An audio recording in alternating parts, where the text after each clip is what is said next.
sawetawis wekdal.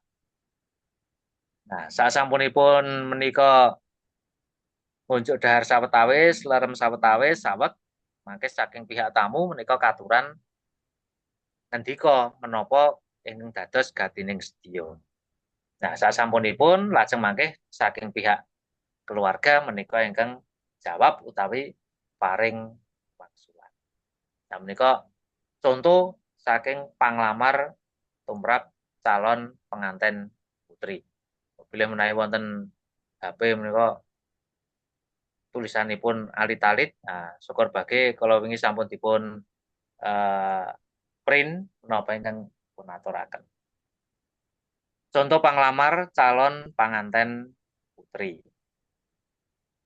Nuwun panjenenganipun Bapak Mulyadi saha Ibu ingkang minulya sumrambahipun dhateng sedaya kulawarga sarta para sesepuh lan pinisepuh ing Kampung Pandheyan Umbulharja ingkang dahat kinurmatan. Dados anggenipun maos utawi maca utawi ngendika awit menawi panglamar menika nek maca ya wagu. Lan anggenipun ngendika menika mboten sah kesesa. Supados kata per kata menika saged dipun mirengaken, saged dipun midhangetaken kanthi wijang lan cetha. Assalamualaikum warahmatullahi wabarakatuh. Mugi Syekh Wilasa Dalem Gusti tansah kajiwa kasalira panjenengan sedaya menapa dene kula ing wekdal menika ngantos ing salajengipun. Amin. Panjenenganipun Bapak Mulyadi saha Ibu saderengipun kula ngaturaken gatining sedya keparenga kula nderek nepangaken diri. Nama kula pun Sugeng Handaya wingking saking Kampung Brontokusuman, Mergangsan Ngayogyakarta. Dene sowan kula dalah kadang mitra ing wanci menika inggih awit ngundi dawuh saking panjenenganipun Bapak Sri Kuncoro saha Ibu ingkang pidalem ing Kampung Brontokusuman, Mergangsan Ngayogyakarta supados matur wonten ngarsanipun Bapak Mulyadi sekalian. Saderengipun keparenga kula nelakaken raos syukur dhateng ngarsa dalem Gusti dene lampah kula saking Kampung Brontokusuman dumugi Kampung Pandheyan Umbulharja ngriki inggih widada tanpa mangkih alangan setunggal menika. Ingkang kula suwun sedaya kulawarga ing Pandheyan ngriki makatena ugi. Bombong raosing manah dene sakdateng kula sakanca pinapak kanthi kupuh rinengkuh satataning kekadangan saestu kula ngaturaken agunging panuwun ingkang tanpa upami. Kepareng matur dumateng panjenenganipun Bapak Mulyadi saha Ibu menggah kaperluan kula sakanca sowan wonten ngarsanipun Bapak Ibu Mulyadi sak kulawarga. Ingkang sepisanan inggih tuwi kasugengan sarta ngaturaken salam takzimipun Bapak Ibu Sri Kuncoro katur panjenengan sak kulawarga. Dene ingkang angka kalih sowan kula awit asmanipun Bapak Ibu Sri Kuncoro inggih saperlu ngebun-bun enjing hanjejawah sonten liripun badhe ngaturaken panglamar saking panjenenganipun Bapak Ibu Sri Kuncoro katur ngarsanipun Bapak Ibu Mulyadi. Dene ingkang dipun kersakaken noninggih putra-putri panjenengan sekalian ingkang asesilih Naajeng Dewi Wulandari. Kasuwun minangka judhu dawuhipun Nak Mas Bima Hadisurya inggih putra kakungipun Bapak Ibu Sri Kuncoro. Ing pangajap mugi saderengipun sowan kula sak kanca menika Bapak Ibu Mulyadi dereng wonten rembag ingkang sami saking asanes tumanduk dhateng ingkang putra puna ajeng Dewi Wulandari. Perlu kula atur uninga bilih putra kekalih menika sampun sawetawis dangu sami sesambetan pitepangan. Dene miturut aturipun Nak Mas Bima Hadisurya dhateng tiyang sepuhipun, bilih antawisipun Nak Mas Bima Hadisurya lan Nak Ajeng Dewi Wulandari sami cocok ing raos. Sami cocok ing raosipun satemah jurung tuwuhing raos sih katresnan. Pramila sami sarujuk badhe gesang sesarengan. Awit saking menika ing mbok bilih wonten keparengipun Bapak Mulyadi saha Ibu sinengkuyung dening sedaya kulawarga menapa dene garis pestining Gusti ingkang Maha Agung putra kekalih dados jodhonipun mugi keparenga Nak Ajeng Dewi Wulandari kasuwun dados jodho dhawuhipun Nak Mas Bima Hadisurya.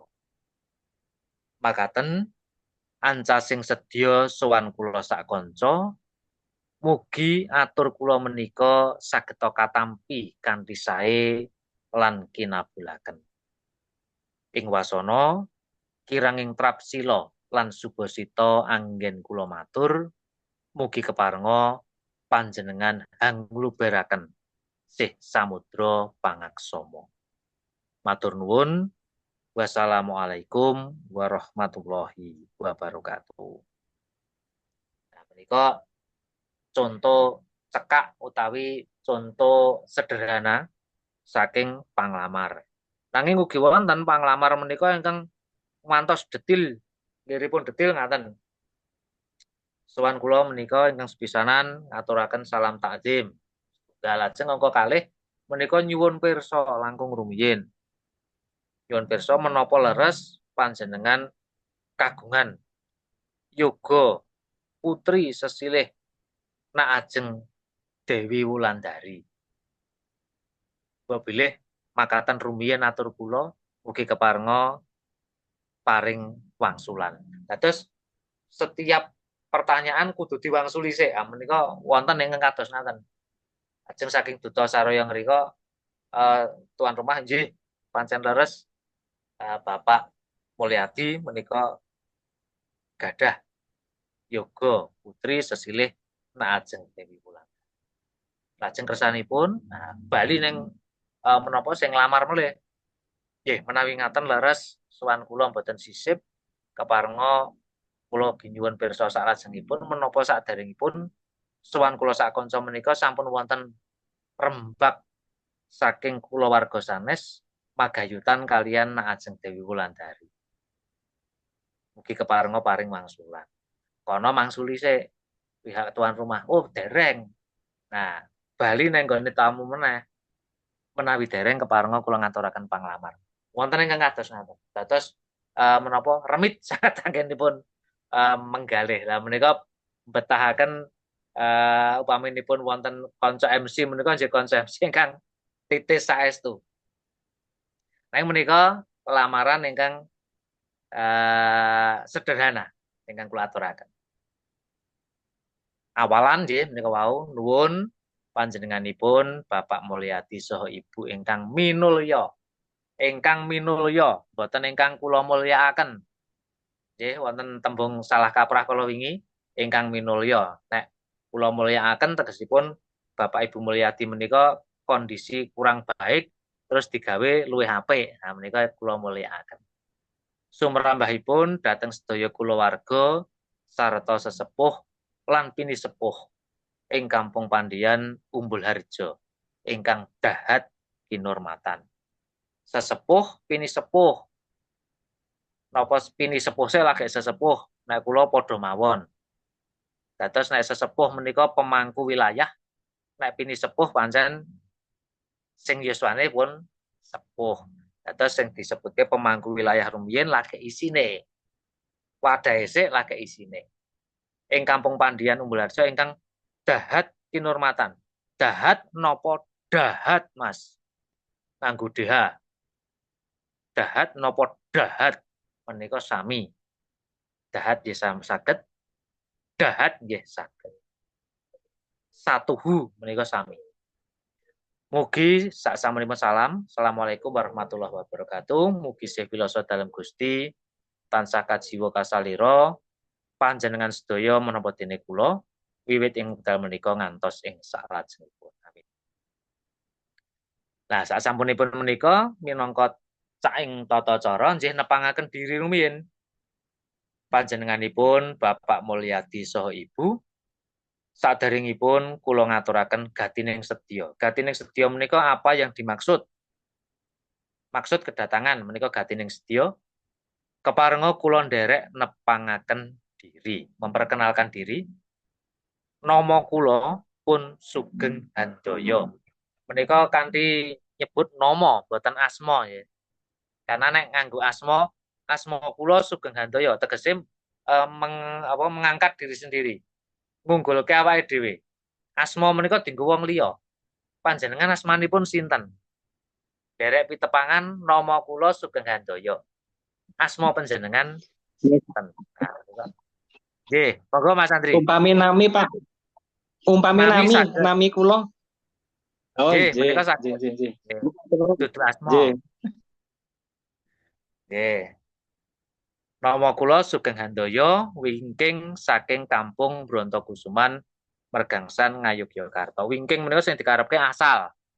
Sangkane saka ngendi? Sangkan menika asal.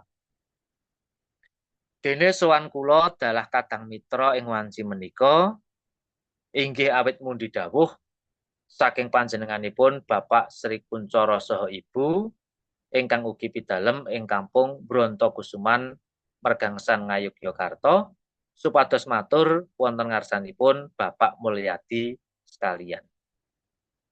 Dene sowan kula sak kanca kadang mitra inggih awit mundi dawuh.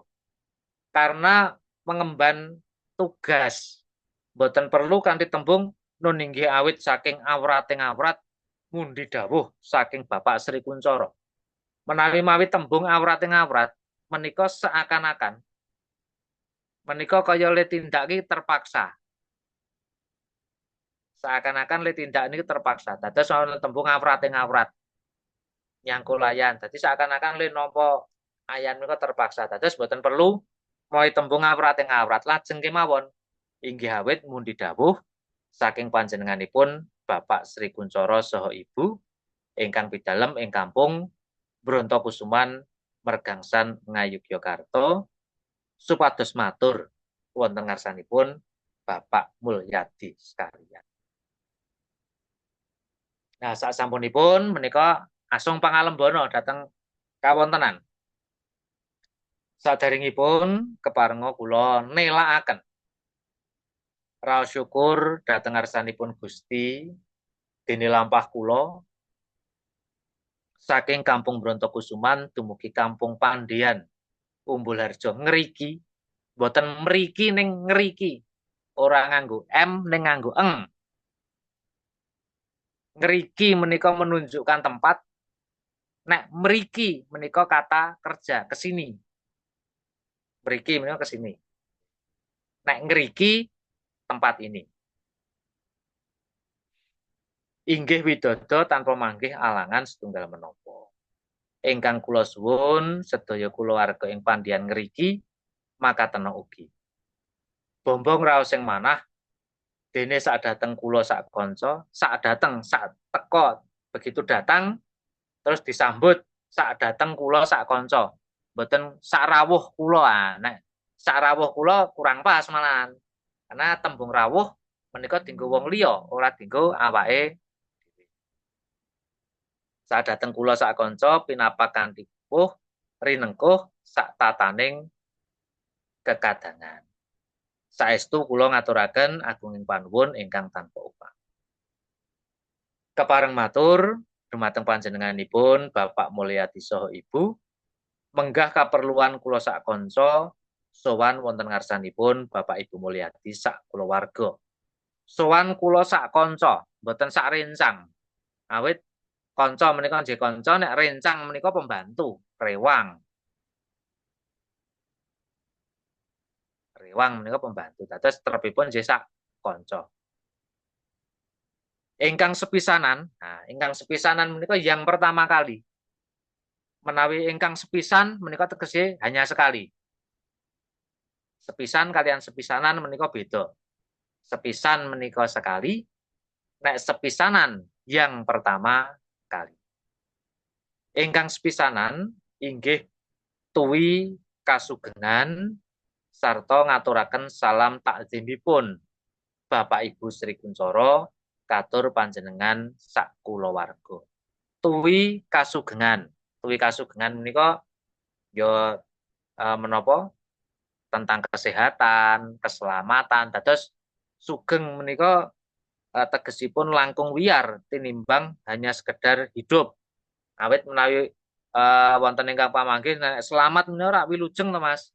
Nggih, selamat wilujeng. Nek sugeng menika rak hidup. Sugeng menika tidak hanya sekedar hidup. Sugeng menika ya urip, ya sehat, ya selamat, ya cukup lan sak panunggalanipun. Ngaturaken salam takzim. Limrahipun rak salam taklim. Kok dados takzim? Takzim menika tegesipun pahormatan. Takdim menika pakurmatan. Jawa menika muni takzim mboten rada kangelan lajeng takdim. Salam takdim. Menika perlu mawi assalamualaikum menapa mboten? Monggo. Ngaturaken salam takzimipun Bapak Ibu Sri Kuncoro kanthi atur assalamualaikum warahmatullahi wabarakatuh. Saged kemawon. Nah, menawi wonten salam menengko sing kudu titis menika sing jawab. Nalika wonten salam assalamualaikum warahmatullahi wabarakatuh berarti mengko jawab nggo jawaban salam. Dudu salam penutup. Kalau mongso jawabannya malah salam penutup. Inggih salam katampi kanthi atur wassalamualaikum warahmatullahi wabarakatuh. Lah salam penutup niku.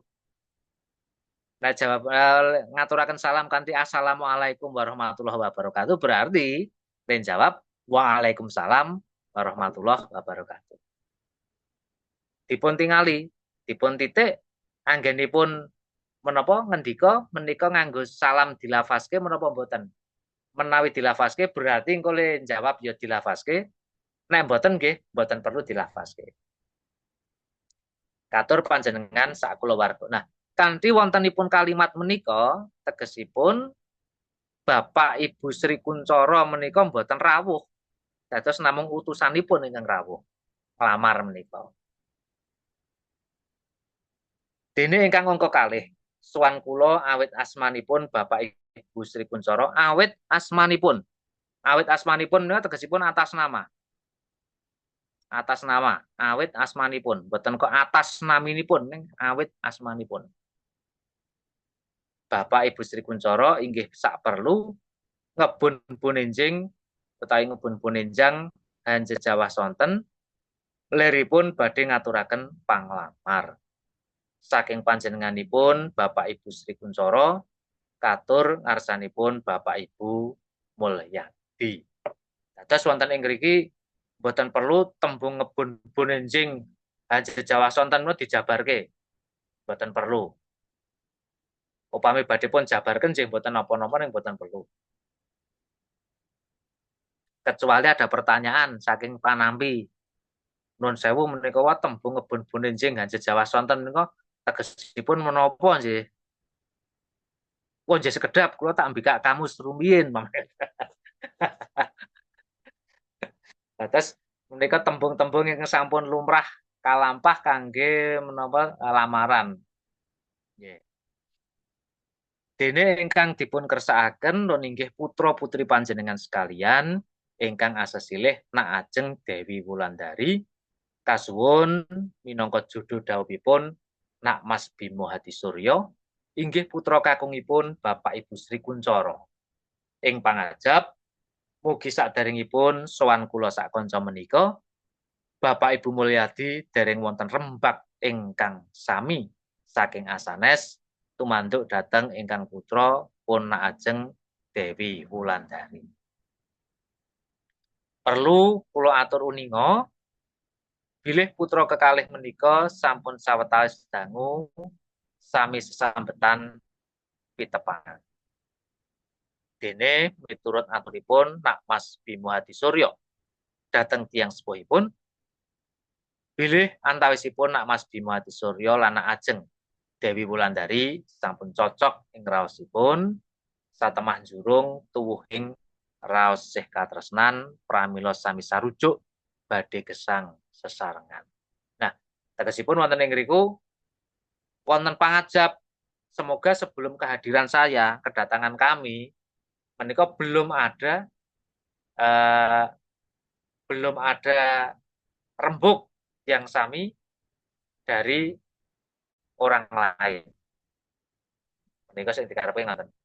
Aku elake panglamar, semoga belum ada rembuk dari orang lain, rembuk sing padha panglamar si Dewi Wulandari. Terus ngaturaken latar belakang. Awit saking menika ing mbok bilih wonten keparengipun Bapak Mulyadi saha Ibu sinengkuyung dening sedaya kulawarga menapa dene garis pestining Gusti ingkang Maha Agung putra kekalih dados jodhonipun mugi keparenga Nak Ajeng Dewi Wulandari kasuwun dados judho dhawuhipun Nak Mas Bimo Hadisuryo. Dados pancen panglamar menika pangajapipun nyuwun supados dipun kabulaken menapa ingkang dipun kersakaken. Makaten ancasing sedya sowan kula sak kanca, mugi atur kula menika sageta katampi kanthi sae lan kinabulaken. Atur kula menika dados kula nggih mboten kawula. Awit kula kalian kawula menika beda. Kula menika aku, nek kawula ki rakyat. Kawula bukan bentuk krama dari kula. Bukan bentuk krama dari kula. Ing wasana kiranging trapsila lan subasita anggen kula matur mugi keparenga panjenengan hangluberaken sih samudra pangaksama. Matur nuwun, wassalamualaikum warahmatullahi wabarakatuh. Nah, menika contoh prasaja. Monggo sinten ingkang kepareng badhe maos.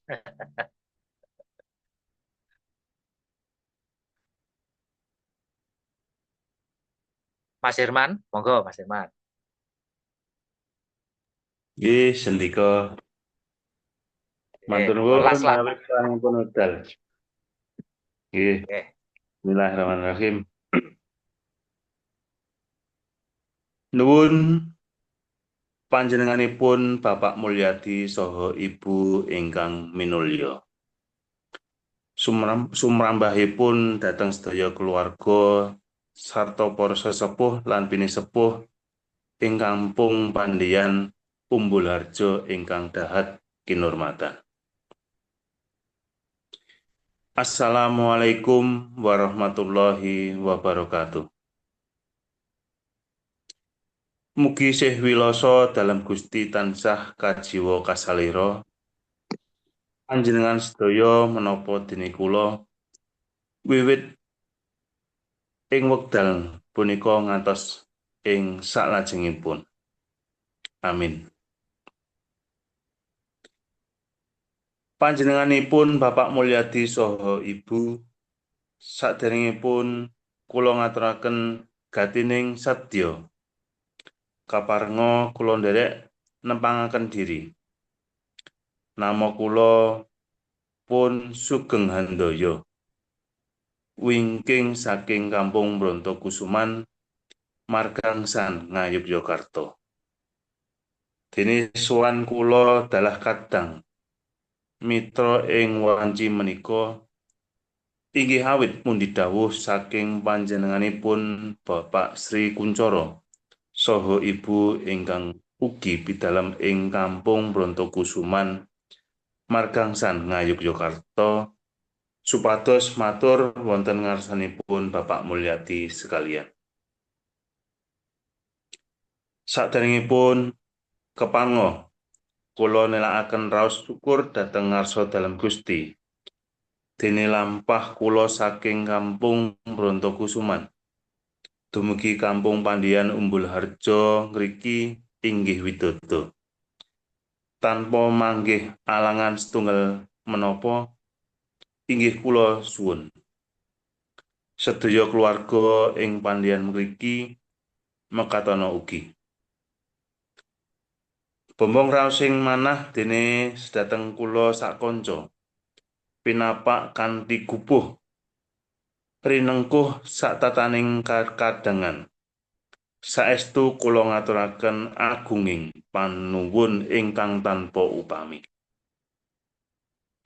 Kepareng matur dumateng panjenenganipun Bapak Mulyadi saha Ibu. Menggah kaperluan kula sakanca sowan wonten ngarsanipun Bapak Ibu Mulyadi sekeluarga ingkang sepisanan inggih tuwi kasugengan sarta ngaturaken salam takdinipun Bapak Ibu Sri Kuncoro katur panjenengan sakeluarga. Dene ingkang angka kalih sowan kula awit asmanipun Bapak Ibu Sri Kuncoro inggih saperlu ngebun-bun enjing hajejawah sonten liripun badhe ngaturaken panglamar saking panjenenganipun Bapak Ibu Sri Kuncoro katur ngarsanipun Bapak Ibu Mulyadi. Dene ingkang dipun kersakaken nun inggih putra putri panjenengan sekalian ingkang asesilih nak ajeng Dewi Wulandari.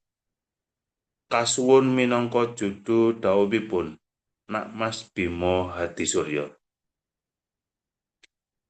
Inggih putra kakungipun Bapak Ibu Sri Kuncoro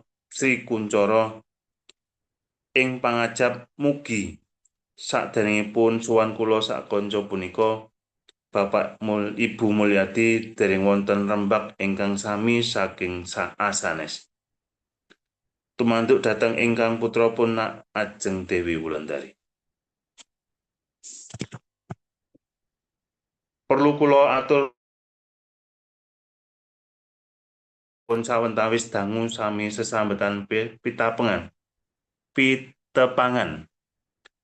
Dene miturut aturipun nak Mas Bima Hadisurya dhateng tiyang sepuhipun pilih antawasipun nak Mas Bima Hadisurya lan nak ajeng Dewi Wulandari sami cocok ing raosipun.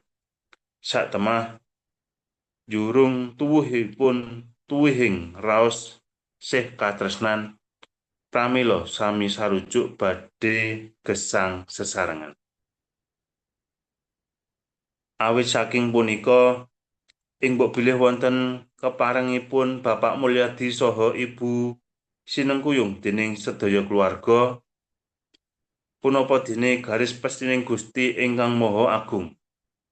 Putra kekalih dados jodhonipun mugi kaparenga nak ajeng Dewi Wulandari kasuwun dados judu dawuhipun nak Mas Dewi Hadisurya.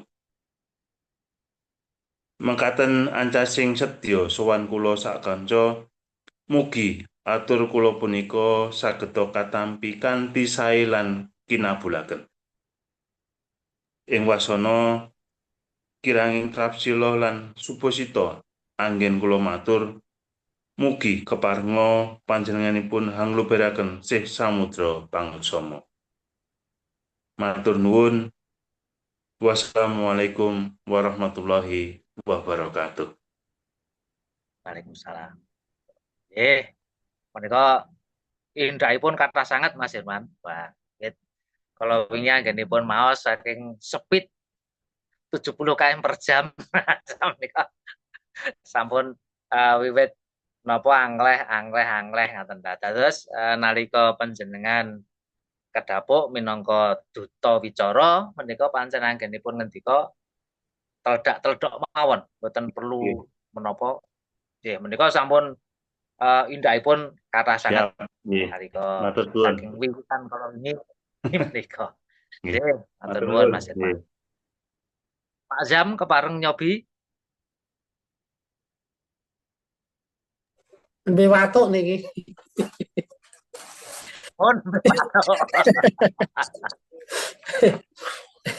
Perubahan cuaca nih.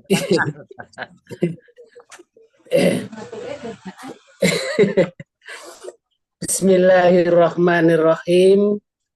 Nuwun panjenenganipun Bapak Mulyadi saha Ibu ingkang minulya, sumrahipun dhateng sedaya keluarga sarta para sesepuh lan binisepuh ingkang ing Kampung Pandian, Umbulharjo ingkang dahat kinurmatan. Assalamualaikum warahmatullahi wabarakatuh.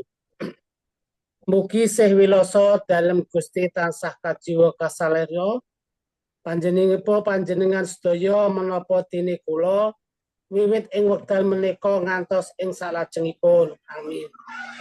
Panjenenganipun Bapak Mulyadi saha Ibu, saderengipun kula ngaturaken gatining sedya keparenga kula nderek nepangaken diri nama kula pun Sugeng Handoyo wingking saking Kampung Brontokusuman, Mergangsan Ngayogyakarta. Dene sowan kula dalah kadang mitra ing wanci menika inggih awit mundi dawuh saking panjenenganipun Bapak Sri Kuncoro saha Ibu ingkang ugi pidalem ing Kampung Brontokusuman, Mergangsan Ngayogyakarta, supados matur wonten ngersanipun Bapak Mulyadi sekalian. Saderengipun keparenga kula nélakaken raos syukur dhateng ngarsa dalem Gusti dene lampah kula saking Kampung Brontokusuman dumugi Kampung Pandian Umbulharjo ngriki inggih widodо tanpa manggih alangan satunggal menapa. Ingkang kula suwun sedaya keluarga ing Pandian mriki mekaten ugi. Bombong raos manah dene sadhateng kula sakonca pinapak kanthi gupuh rinengkuh satataning kekadangan saestu kula ngaturaken agunging panuwun ingkang tanpa upami.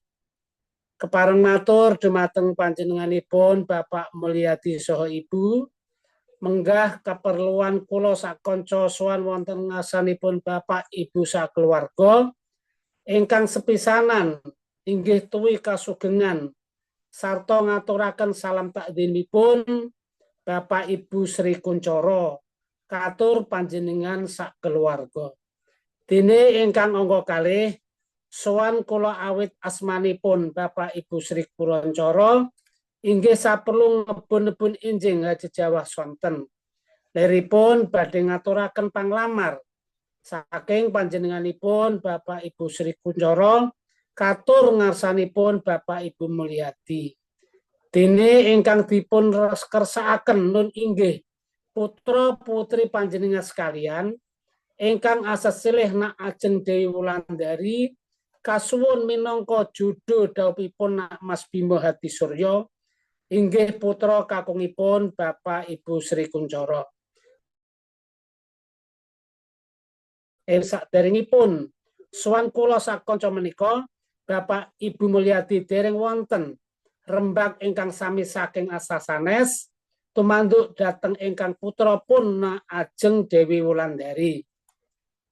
Perlu kula atur uninga bilih putra kekalih menika sampun sawetawis dangu sami sasembatan pitepangan dene miturut aturipun Nak Mas Bima Hadisurya dhateng tiyang sepuhipun bilih antawisipun Nak Mas Bima Hadisurya lan Nak Ajeng Dewi Wulandari sami cocok ing raosipun satemah njurung tuwuhing raos sih katresnan pramila sami sarujuk badhe gesang sesarengan. Awit saking menika ing mbok bilih wonten keparengipun Bapak Mulyadi saha Ibu sinengkuyung dening sedaya keluarga punapa dene garis pestining Gusti ingkang Maha Agung putra kekalih dados judunipun. Mugi keparinga Nak Ajeng Dewi Wulandari kasuwun dados judul dawuhipun Nak Mas Bima Hadisurya. Mekaten ancasing sadya sowan kula sakonca mugi atur kula menika sageta katampi kanthi sae lan kinabulaken. Ing sono kiranging trapsila lan subasita anggen kula matur mugi keparenga panjenengan hanglurberaken sih samudra pangaksama. Matur nuwun. Wassalamualaikum warahmatullahi wabarakatuh. Waalaikumsalam warahmatullahi wabarakatuh. Jih, matur nuwun. Nah, mereka wau konsentrasi terpecah karo le ngampet waktu.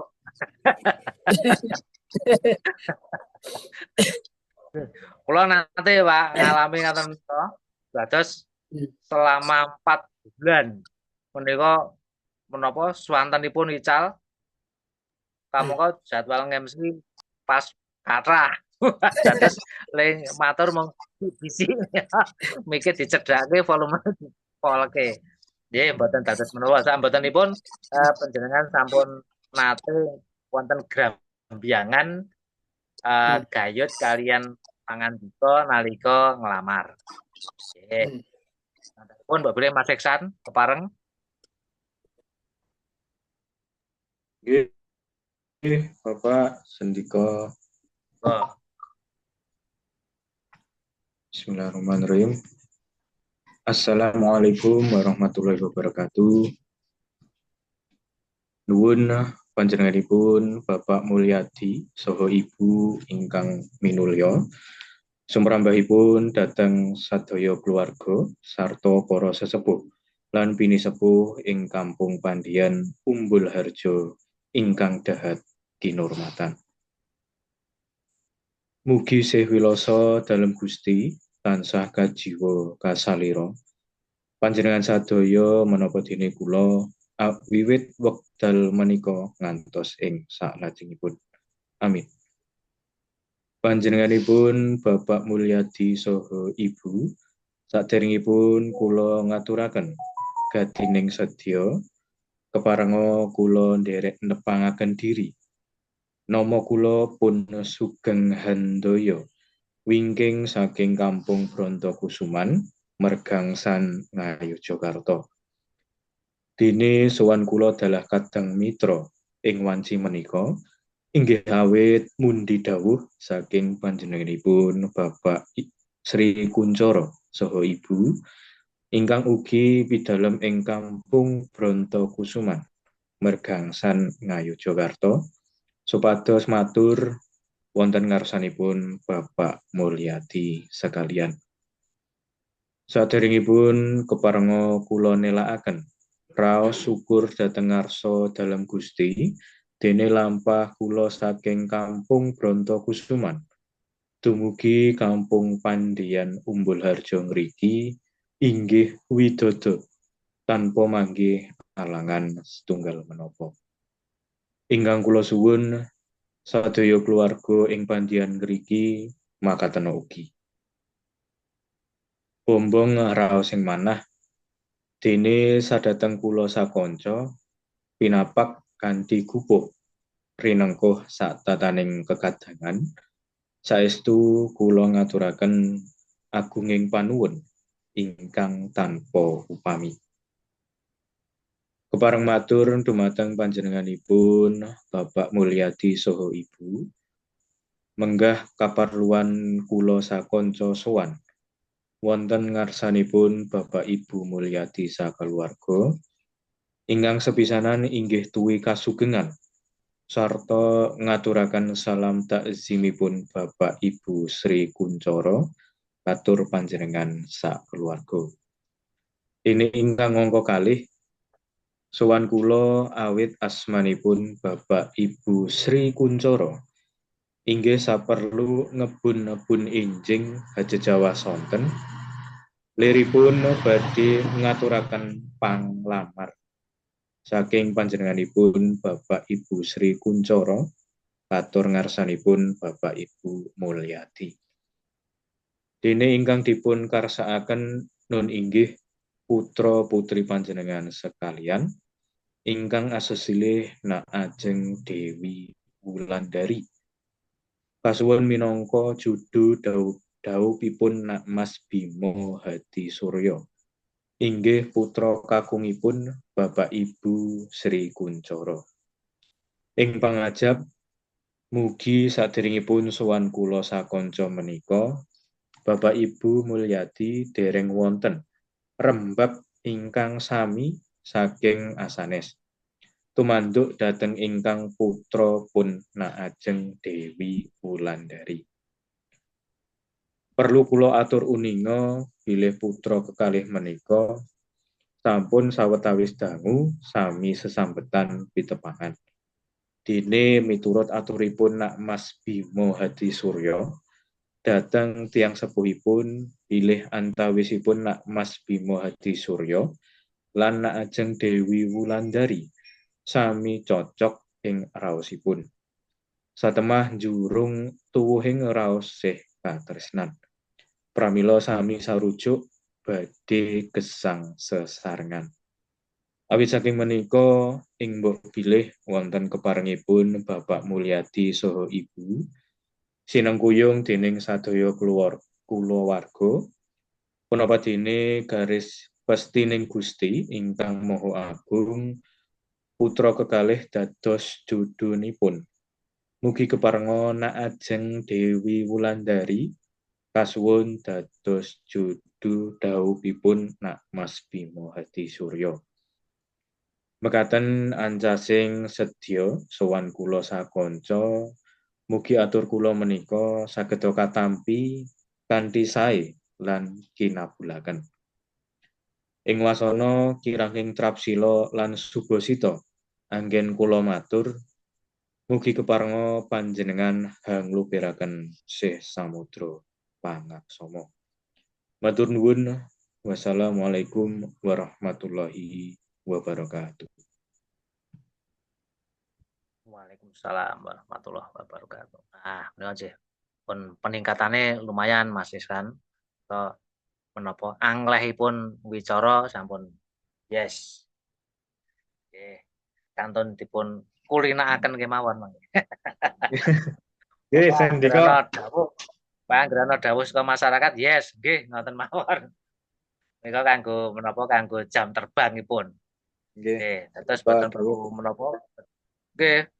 Mangke panjenengan pranata cara nggih. Mangke panjenengan ingkang pambagiarja siap. Ten. Nggih, matur nuwun. Mas Andri pareng nyobi. Mas Andrianto.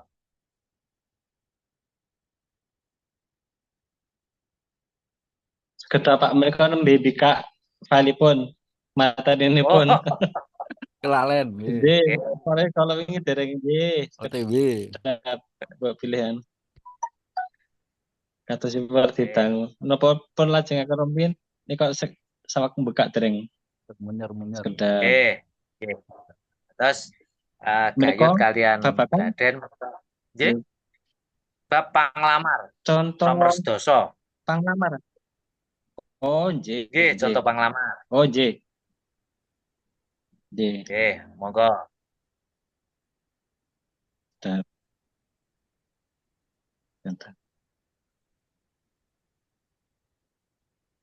Bismillahirrahmanirrahim. Tapi nggih Pak nggih. Jamnya dibetulkan Pak. Pun sepi.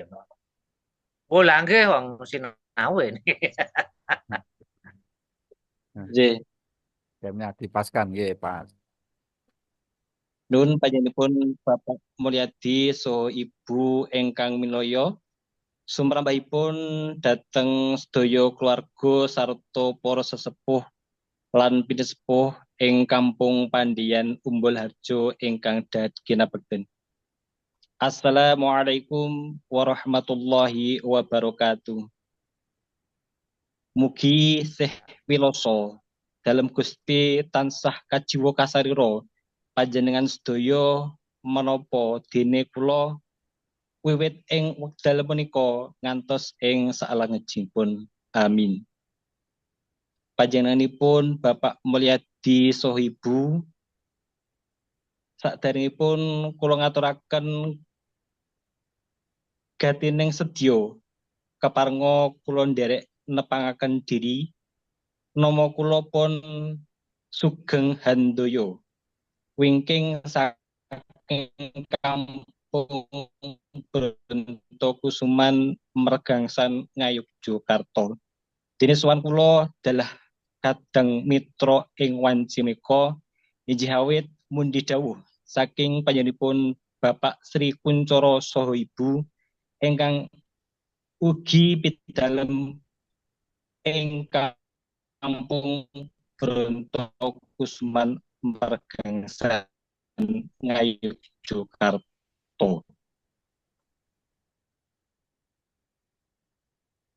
Mati, Pak. Boten Nggih, napa-napa, alon-alon mawon. ngapunten HP ini pun mati menika kula maos. Oh, nggih. Nggih, moto Nggih, wonten HP, nggih ngapunten. boten Nggih, napa-napa.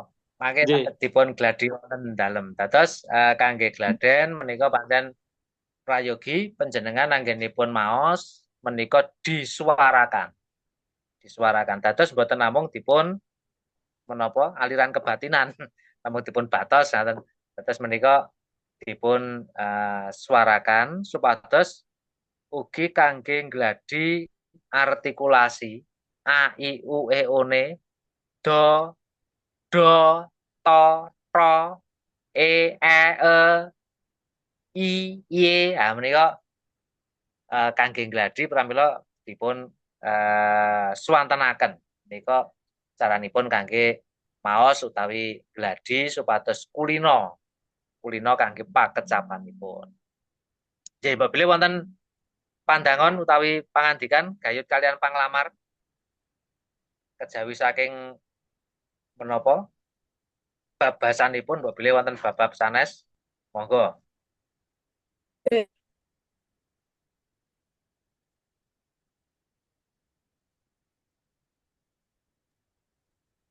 Sawetawis kula cekap.